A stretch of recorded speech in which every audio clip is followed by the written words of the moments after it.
evidentemente nos ha explicado muy bien que trae este anteproyecto de ley que modifica la Ley 1 del 86 del 10 de abril relativa a la función pública exclusivamente en su artículo 87 que hace referencia al personal interino.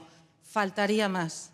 Quiere decir, si no se hiciera, se estaría incumpliendo la ley porque se está adaptando a la ley básica estatal, que no había más remedio que hacerlo. Miren, como soy perro viejo en la Administración, más de 30 años siendo funcionaria, voy a hacer una intervención muy poco técnica, sino muy accesible y muy comprensible, no solo por la Cámara, que también, sino para los ciudadanos. Voy a decir cosas que a lo mejor no van a gustar. A ver, lo primero para situarnos, empleados públicos en la Comunidad de Madrid, entendiendo que son funcionarios, personal laboral, fundaciones, empresas, etcétera, son 277.591, 200.000, más de 200.000, a finales de 2024, de los cuales fijos solamente hay 115.000. Es decir, aproximadamente el 42% de las personas que trabajan para la Comunidad de Madrid tienen contratos temporales o son funcionarios interinos. Concretamente, funcionarios interinos, 24.826. Bueno, pues si nos vamos a la ley, dice, se nombrarán funcionarios interinos por situación de necesidad o de urgencia. Voy a desgranarles cada una de las situaciones de necesidad y urgencia. 1. Vacante sin titular, porque el titular asignado todavía no ha podido tomar posesión, bien porque está en un proceso de oposición o de concurso-oposición. Entendible que mientras llega el titular haya un interino. Me gustaría que aquí se cumpliese siempre esto, que no siempre lo he visto. Siguiente, sustitución temporal por ausencia del titular. Claro, el titular ha abandonado su puesto, por ejemplo, por una baja médica. Vaya por delante que las sustituciones por baja médica son casi contadas, porque los restos de compañeros sustituyen al funcionario que está de baja. Bajas de corta duración, ninguna se sustituye. Y si no, preguntaríamos a nuestros compañeros de sanidad.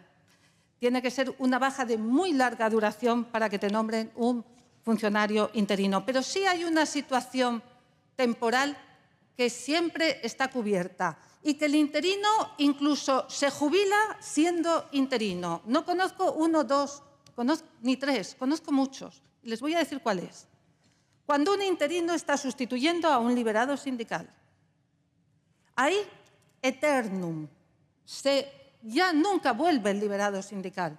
Posiblemente porque es un chollete ser liberado sindical, no lo sé, pero les voy a decir una cosa, para quien no lo sepa, que va más allá de las gambitas.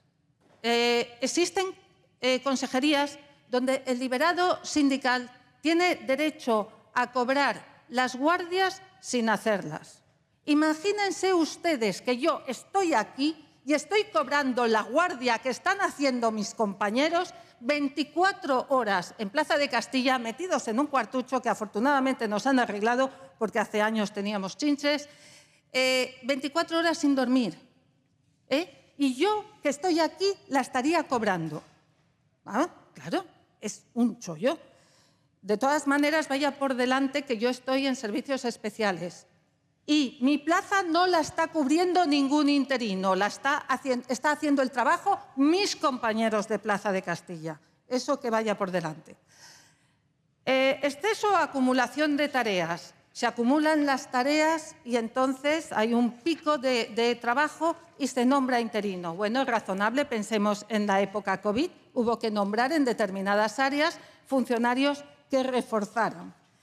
Y por último tenemos la ejecución de programas temporales que tienen una fecha de inicio y una fecha de fin.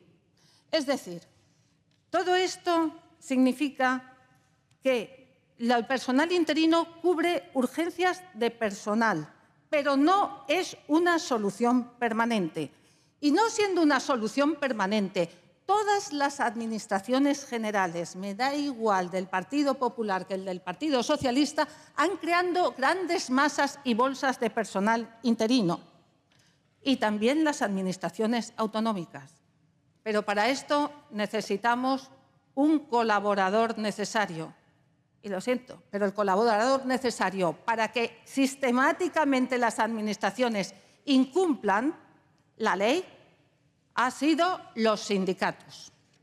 Los sindicatos han aceptado que hubiera gran número de personas, funcionarios interinos, en una situación laboral precaria. Los sindicatos han permitido que esas plazas nunca salieran a los ciudadanos para poder optar a ellas en situación de igualdad, mérito y capacidad.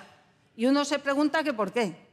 ¿Y por qué? ¿Y por qué hacen esto? Hombre, pues solo tengo que ver números y cifras. Solo tengo que irme al último año y las subvenciones que han recibido de este gobierno corrupto, que les ha dado ni más ni menos que 200 millones de euros para que calienten la calle cuando ellos no gobiernan, pero que mantengan esta situación de precariedad laboral. Pero, por otro lado, por si fuera poco, las administraciones autonómicas, y entre ellos el Gobierno de Ayuso, también despremia con su paguita. Una paguita que en los últimos años han sido algunos milloncitos, por supuesto, para que se manifiesten contra ella, pero por supuesto que no mucho. Llevamos, señorías, décadas de abuso de la temporalidad de la Administración, algo que sería impensable que se permitiera a la empresa privada y sería impensable que el pobre autónomo de la mercería pudiera contratar a alguien que le tuviera en una situación laboral precaria durante años. Es por eso que los tribunales, ojo, no los políticos, los tribunales, tanto españoles como de la Unión Europea, han obligado a la promulgación de la Ley Orgánica 20 de 2021, a la que hace referencia también esta modificación. Esta modificación lo que hace, evidentemente, es cumplir la ley, es decir, no más de 3 años pueden ser nombrado un interino para evitar ese uso abusivo que se hace. Pero en esta ley la Comunidad de Madrid nos habla fundamentalmente en la exposición de motivos de las plazas de interinos que están cubriendo programas de ejecución de fondos europeos. A ver, como funcionaria yo siempre pienso lo mismo. Entiendo que se nombra este personal interino porque este trabajo no lo puede realizar ya el funcionario público existente en la Comunidad de Madrid. Y dice la exposición de motivos que es una situación excepcional. Pero si yo me voy al cuerpo de la ley y del artículo 87, yo veo que ya incluye a todo tipo de programas de fondos europeos o no de fondos europeos, y esta excepcionalidad se transforma en 4 años de nombramiento. Lo siento, me falta la transparencia. Es lo que he hecho mucho de menos en esta ley. Han tenido la posibilidad, ya que cambian y modifican el artículo 87, haber hecho un artículo 87 bastante más ambicioso.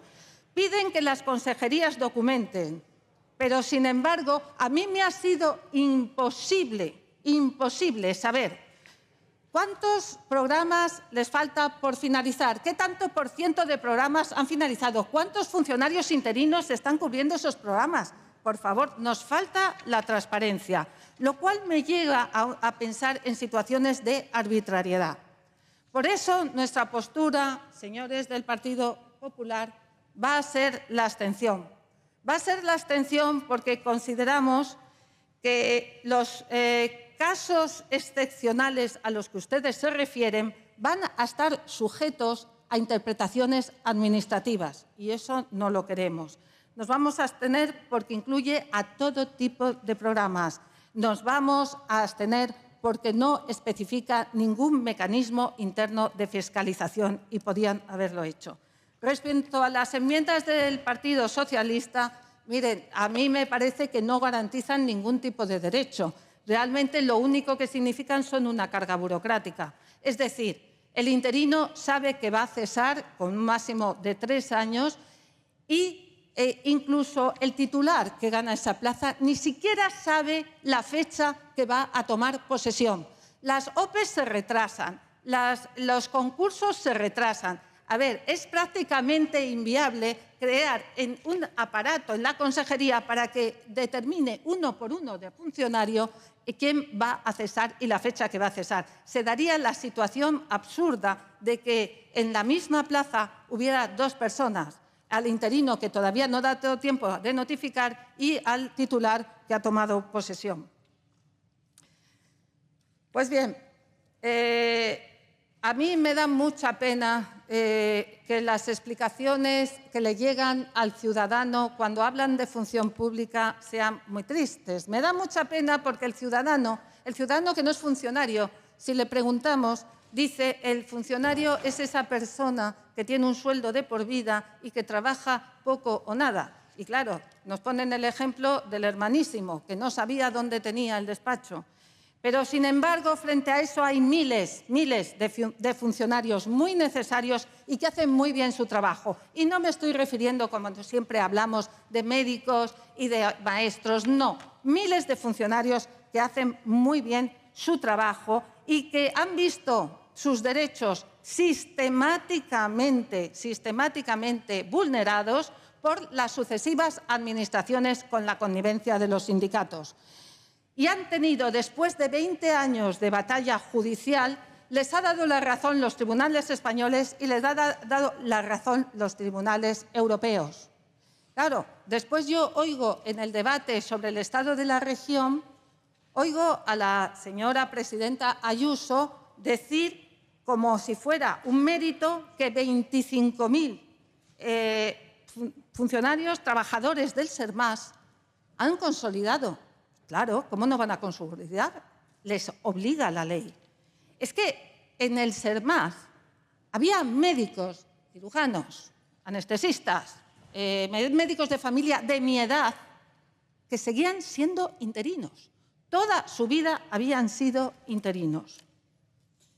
Y para terminar y como resumen, les digo que lamentablemente podían haber hecho una ley, un artículo muchísimo más ambicioso, porque no definen qué son los casos excepcionales. A mí me gustaría saber qué es esa excepcionalidad, porque no resuelven completamente el control y la transparencia en el nombramiento de los interinos, porque no existe una transparencia proactiva. Es decir, necesito que sean los datos accesibles sin necesidad de una solicitud previa. O sea, de verdad que me ha sido imposible encontrar los datos de los proyectos de fondos de la Unión Europea y porque no existe una auditoría periódica del trabajo y de los nombramientos de estos trabajadores interinos.